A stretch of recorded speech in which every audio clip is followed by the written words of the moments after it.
Hello everyone, this is Paul from Ortho Eval. Today I want to give you some tips on how to stretch the hip flexor muscle better. Now, a lot of us have jobs or do activities where we're sitting for a long time, this hip flexor gets shortened, and we know what happens. That changes the mechanics of how our hips function, how our legs function, and puts a lot of strain on our backs by when we're really tight, it anteriorly rotates the spine, the pelvis, brings your spine into hyperextension, it compresses the facets, it closes the foramen, so it causes all kinds of problems. So I'm a really big advocate on stretching the hip flexors. Now, what I'm going to do is just talk about some isometric stuff to stretch the hip flexors, but there are other dynamic ways, and we'll do that in another video. So the first one, and most convenient, is the standing hip flexor stretch. What I like to do is put both feet like they're on a rope.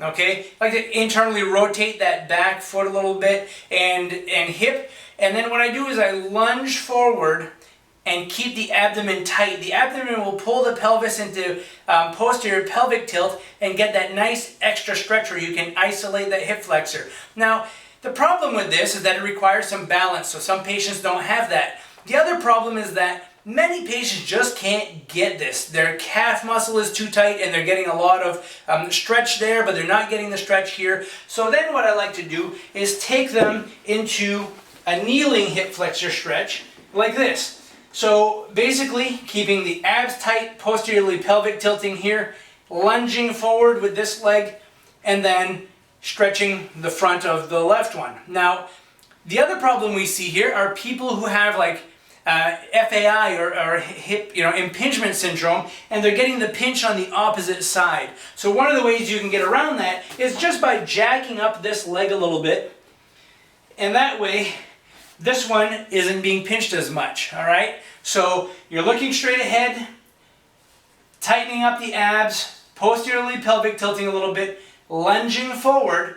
And now to add a little something to this that can really make your stretch a lot more effective is to do a little contract relax technique. So what I'm going to do is I'm going to take this knee and try to drive it forward while I try to drive that heel back.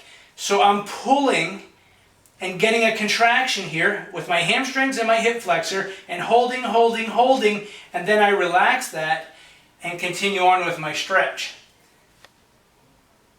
I would hold that 10 to 15 seconds. I like to do up to 30 seconds. Some people can't tolerate that. I back off a little bit. I do another isometric where I pull the left knee forward, right heel back, and I pull. I'm pulling really hard. Then I relax, tighten up my abs, lunge forward, keep my head and shoulders upright, and feel that beautiful stretch right here in the hip flexor.